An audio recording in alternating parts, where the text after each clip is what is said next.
As the headliner set of the original 2015 Jurassic World wave, 75919 Indominus Rex Breakout has a lot to offer. Coming in at 1,156 pieces, this set retailed for $129.99 at the time of release, though its aftermarket prices have since skyrocketed. This increase in price is in large part due to the set's namesake, the Indominus Rex. The titular hybrid dinosaur is the primary antagonist of the 2015 blockbuster, and this set was the only LEGO set to include her until 2020's Indominus Rex vs. Ankylosaurus. Its white coloring makes it unique, as it's one of the only white LEGO dinosaurs ever released, the other being Ghost the Atrociraptor from 2022. The white coloring is definitely striking, but slightly inaccurate. In the movie, the I-Rex appears to be a light gray, something that the 2020 variant of this dinosaur does better.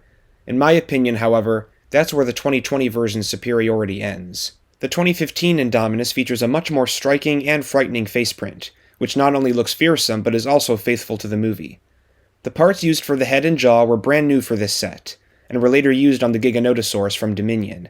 The jaw features two primary positions, indicated by 2 clicks when opening it. These pieces allow for the widest opening mouth of any LEGO dinosaur. The 2-piece arms were also brand new for this set, and feature 2 points of articulation, including rotating wrists. They also have the unique ability to hold a minifigure by the torso, recreating the Indominus Rex's frequent habit of picking people up in the film. In addition to these new parts, 2 more additional new molds were created for the dino's body and tail. Both feature additional printed details depicting gray scales, as well as spikes which run down most of the I-Rex's back. The only reused pieces on this LEGO dinosaur are its legs, which return from the T-Rexes of 2012's LEGO Dino. They also share the same type of printed scales which the body and tail have, as well as printed claws. All of the pieces are made from plastic, except for the hands and tip of the tail, which are made from rubber. To accompany the Indominus, 4 minifigures are provided to reenact scenes from the movie. 2 of these minifigures are named characters, the first of which is Zach Mitchell, the older brother of Gray Mitchell, who can be found in 75916 Dilophosaurus Ambush. He's a fairly plain-looking minifigure, featuring a standard male LEGO hairpiece and black unprinted legs. His headpiece was new for this set, and features a smirk on one side and a scared face on the other. This headprint was only ever seen again the following year on Dick Grayson's minifigure included with the 1966 Batcave. The torso features a simple print of a gray hoodie worn over a red shirt, matching Zach's attire for most of the movie. This piece has gone on to prove very versatile, becoming a standard torso print for LEGO City, and even appearing on a minifigure of MJ from Spider-Man Far From Home. Though he's a fairly simple minifigure, Zach is still an essential character from Jurassic World, and a welcome inclusion in this set. The second named character included is Dr. Henry Wu, the scientist whom we first meet in the original Jurassic Park, and who was given an expanded role in the Jurassic World trilogy. This is probably my favorite minifigure version of the character, featuring one of his most recognizable looks. The white lab coat print looks perfect, and it's even decorated with the Jurassic World logo on the back. The coat print continues onto the legs, which also feature the hints of a printed belt on the hips. This combed black hairpiece works well for a Dr. Wu minifig, accompanied by a fitting double-sided headpiece. Wu comes with an assortment of accessories, including a yellow coffee mug, a flask containing a green fluid, and a very cool trans-orange chunk of amber with a mosquito printed on it, referencing the Jurassic Park scientists' methods of extracting dino DNA from the blood of fossilized mosquitoes, which of course is the reason the dinosaurs in the park even exist. This minifigure was also available in the Dr. Wu polybag, which was a special promotional item available with pre-orders of the LEGO Jurassic World video game in 2015. An additional ACU is included to accompany those found in cheaper sets. This minifigure features identical torso and leg pieces to every other ACU from this wave, as well as a black helmet with a visor piece that could be found in the Pteranodon Capture and T-Rex Tracker sets. A double-sided headpiece, first used in the Ghostbusters Ecto-1 set from 2014, sees a reuse here, with a smiling face on one side and a frightened expression on the other, presumably recreating this ACU's face after the asset breaks out of containment. Similar to the T-Rex Tracker set, Indominus Rex Breakout also includes a vet, who doesn't appear in the movie anywhere. He features most of the same pieces as the vet from that set, including a detailed beige torso, a reddish-brown Lone Ranger fedora, and a cattle prod accessory. What differentiates him is his headpiece, which was used frequently in Star Wars sets from 2012 to 2019. A mild smile and subtle cheek lines adorn this headprint, and this vet appears unsuitably cheery for the environment that he's in.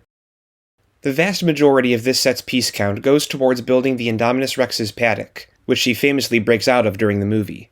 A total of 24 stickers are scattered across the build, spread between the Paddock itself, as well as the two included vehicles. The Paddock structure features plenty of detail and minifigure compatibility from every angle, and I'll explore each of these features in detail, starting with the front. The front facade is most notable for containing the gate, which the Indominus breaks out of in the movie. Two brown handles on the inside of the model operate the gate's opening and closing function. An assembly of black tiles underneath ensure that the doors slide smoothly.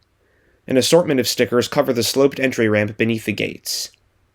The two doors are decorated with more stickers and lined with a little over a dozen ridged tiles, which line up seamlessly when the gate is closed. Blue lightsaber blades are used throughout the highest points of the set to depict the electric fences used on dinosaur enclosures throughout Isla Nublar. Additional stickers showcasing an Indominus Rex silhouette are applied to these clip signs here. Two posable floodlights are mounted on either side of the gate section, and they can be positioned to your liking. Underneath the floodlight on the right, there's a small accessory storage area used to hold the set's accessories, including a radio piece. Underneath the left floodlight, there's a small section of build that can be used to house and launch the set's included Gyrosphere. This Gyrosphere is the exact same build as the one featured in Dilophosaurus Ambush.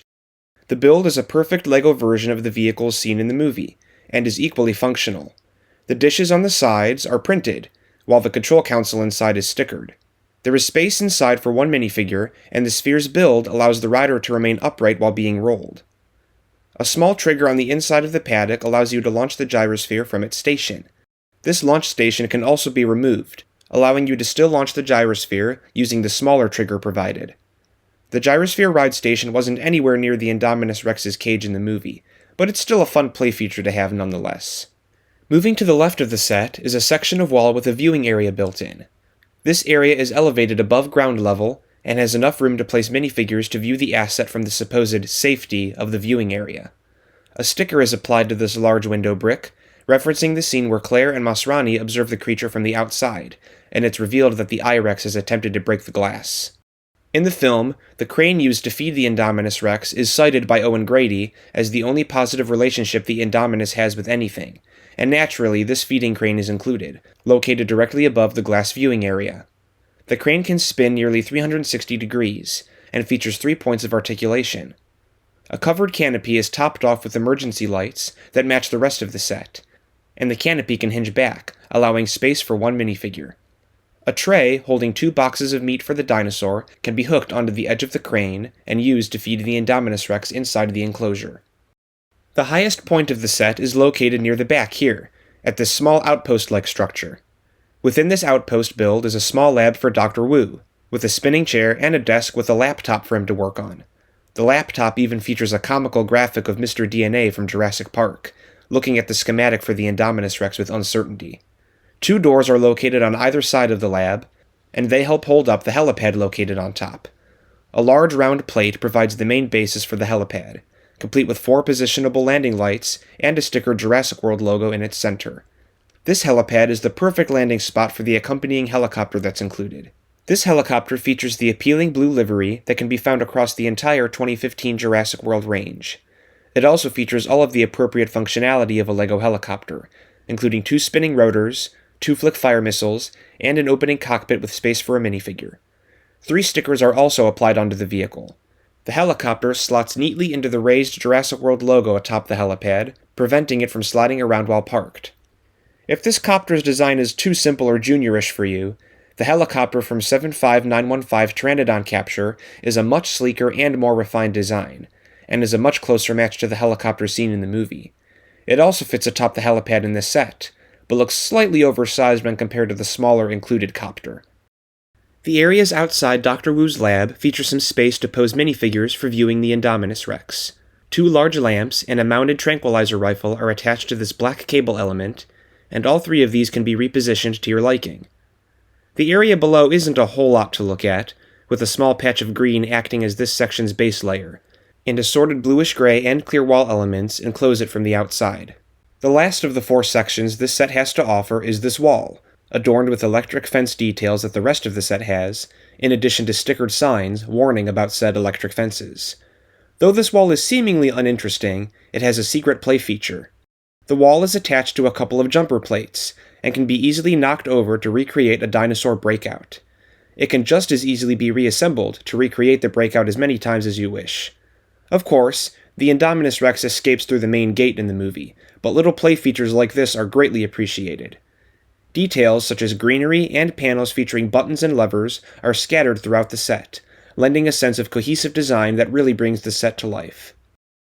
There is adequate space inside of the paddock for the Indominus Rex, though not near as much as can be seen in the movie. This compromise is understandable, as anything bigger would have certainly raised the price of an already expensive set even higher.